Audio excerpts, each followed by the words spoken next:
Welcome back, Design Junkies, to Mechanical Engineering Made Simple. And welcome to the deep dive. Today, we are really getting into the weeds on a foundational piece of hardware. We are absolutely tackling the silent workhorse of, well, pretty much everything, the heat exchanger. If you want to understand process engineering, you have to get your head around these devices, how they're designed, analyze the whole 9 yards. Absolutely. Our mission today is to dissect the governing laws, the math that defines them, and then jump straight into the real-world compromises that engineers have to make when they choose a design. From the huge shell and tube units and refineries to, the super compact stuff in modern HVAC. Exactly. We're giving you the framework to understand how these critical components size up and perform. Okay, so let's unpack this. We should probably start with the simplest definition possible. Right.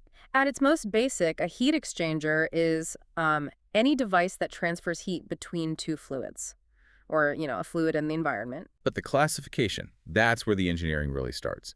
Specifically, the two main types of indirect contact exchangers. That distinction is just fundamental. The vast majority of what you'll see out in the field are recuperators. Okay, like a car radiator. A car radiator, a furnace, exactly. The heat transfer happens directly, continuously, across a solid boundary. A tube wall, a sheet. Hot fluid on one side, cold on the other, and the process is steady state. And then you have the other type, which is, I think, a bit more interesting conceptually, the regenerator. It is. Regenerators are different because the whole process is transient. It's time-dependent. Instead of being separated, the fluids flow alternately through the same surface. So wait, the hot fluid heats up the surface. For a certain amount of time, yes. And then you switch, and the cold fluid flows through and picks up that stored heat in the next interval. So it's a pulsed process. Heating, then cooling, all on the same material. That transient nature must make the analysis completely different. Wildly different. But regardless of type, every single heat exchanger is dictated by two major physical laws. We always have to start with the first principle. Conservation of energy. Conservation of energy. This is the equation that tells us about the duty, the total amount of heat that gets transferred. Right, so the total heat, Q, has to equal the capacity rate of the hot fluid times its temperature drop. And it also has to equal the capacity rate of the cold fluid times its temperature rise. It's a perfect enthalpy balance. But, and this is the key thing, the energy balance tells you how much heat is moving, but it says absolutely nothing about how big the device needs to be to make that happen. And that's the job of the second governing relationship, the rate equation. This is the one that connects the heat transfer, Q, to the physical size of the exchanger. Yes. The rate equation is Q equals U eta S theta M. It's beautiful because it pulls everything together. The rate of transfer is defined by U, the overall heat transfer coefficient. E eta, which is the fin efficiency if you have fins.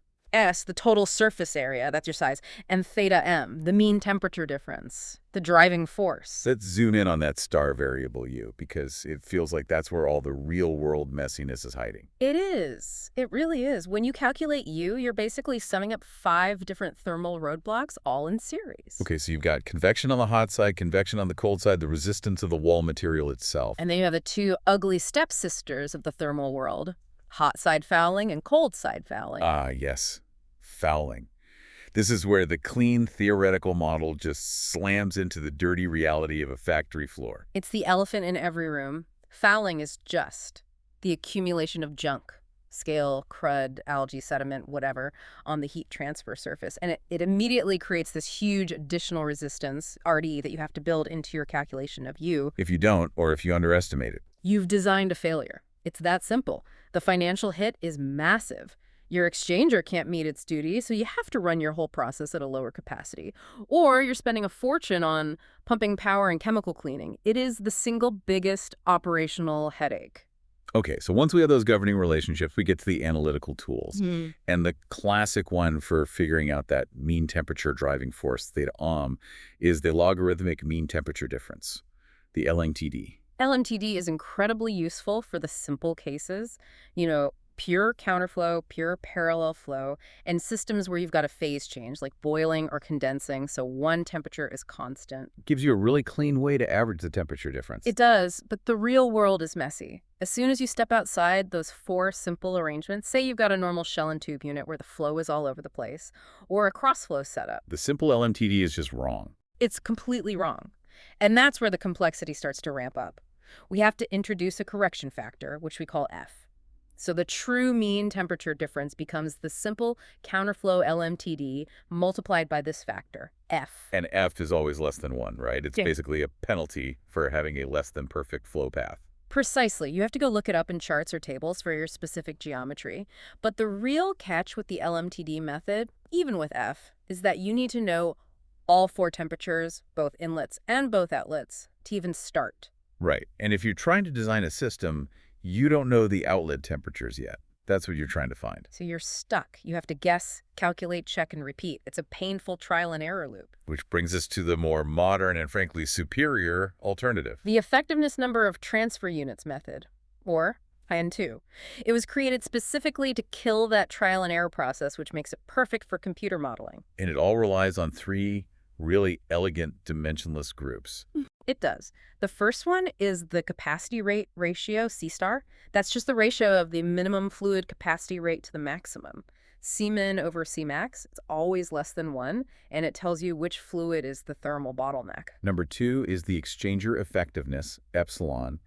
This is your performance metric. It's the ratio of the actual heat you transferred, Q, to the absolute maximum possible heat transfer, Qmax. And that maximum possible transfer, Qmax, is always limited by that fluid with the minimum capacity rate. It's your weak link. And finally, the one that answers the big question. How big does this thing need to be? The number of transfer units, N2. N2 is defined as U times S divided by Cmin. You should literally just think of N2 as the measure of the thermal size of your exchanger. More N2 means a bigger exchanger. So the magic here is that effectiveness, epsilon, is a direct function of N2 and C star for any given flow arrangement. That's the win. If you know the size, N2, and the fluid relationship, C star, you can instantly calculate the performance, epsilon, without ever needing to know the outlet temperatures. It's a huge leap forward for design engineers. Okay, so moving from the math to the actual hardware, we have to talk about the undisputed king of the industry. The shell and tube exchanger. It is the workhorse. High pressure, high temperature, this is what you use. It seems simple tubes in a shell, but the variations are nuts. U-tubes, floating heads. Why so many different types? It mostly comes down to 2 things: thermal stress and maintenance. If you run hot fluid through the tubes and cold fluid in the shell, things expand at different rates. And that can rip the joints apart. It can literally tear the exchanger apart. So designs like the U-tube or a floating head, they allow the whole tube bundle to expand and contract independently of the shell. It manages that stress. And we can't talk about shell and tube without mentioning TEMA. The Tubular Exchanger Manufacturers Association. TEMA is the global language for these things. It standardizes everything from shell diameter to flange types. It's not just about dimensions, it's about safety and interchangeability. So if a unit fails in a plant, you can order a TEMA standard replacement and know it's going to fit. And perform safely, yes. But here's the frustrating part of engineering.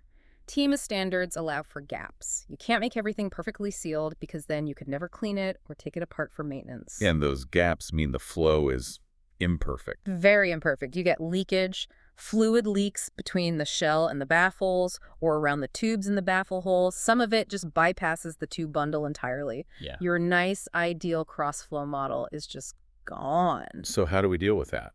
We can't just ignore it. We correct for it. We use the Bell-Delaware method. This is the established way to get an accurate heat transfer coefficient in a real, non-ideal shell and tube unit. Okay, so how does it work?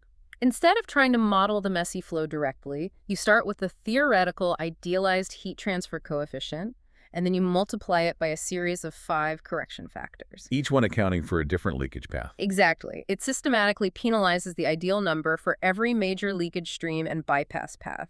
It's the essential step that turns a theoretical model into a commercially accurate design. Okay, so shifting gears from the massive industrial units to the other extreme, compact designs. These are all about maximizing surface area density, the ratio of surface area to volume, which we call beta. You see these when you need a ton of heat transfer in a really small space, right? Like in aerospace or high-end HVAC. Precisely. This includes things like flattened tubes, but the real genius is in the complex plate fin surfaces. Things like louvered fins, strip fins, wavy fins. What's the idea there? Why make them so complex? It's all about manipulating the boundary layer. A plain flat fin just lets the air flow smoothly over it, which builds up a thick, insulating boundary layer. Which is bad for heat transfer. Very bad. But the wavy and louvered fins, they intentionally interrupt that flow. They have offset sections that constantly trip the boundary layer and force it to restart. And that restarting process. Leads to a massive increase in the heat transfer coefficient. You pay for it with a higher pressure drop, but you get huge thermal performance in a tiny volume. Now, what about the plate and frame exchanger? That's another compact design, but you see it more in like food and beverage industries. Yeah, brewing, pharma, they use thin corrugated metal plates, usually in a herringbone pattern, stacked in a frame and sealed with gaskets. The advantages seem huge. They're pretty cheap. You can take them apart to clean them really easily. You can literally hose them down, and the corrugations give you extremely high thermal performance, but they have two major limitations. And I'm guessing it has to do with those gaskets. First one is the gaskets, yes. It means you are structurally limited to low pressures. Try to run high-pressure steam through one, and it will leak. And the second limitation? The flow passages are incredibly narrow. That gives you a tiny hydraulic diameter, which results in a massive pressure loss. You need a lot of pumping power just to shove the fluid through it. And this brings us right to the fundamental trade-off at the heart of, well, all mechanical engineering design. The competition between thermal performance and pumping power. This is it. This is the core tension. It is. Every single thing you do to enhance heat transfer, cladding fins, corrugating a surface, making passages smaller, every one comes with an unavoidable penalty in pressure loss. Which means you need more pumping power, which is an operating cost.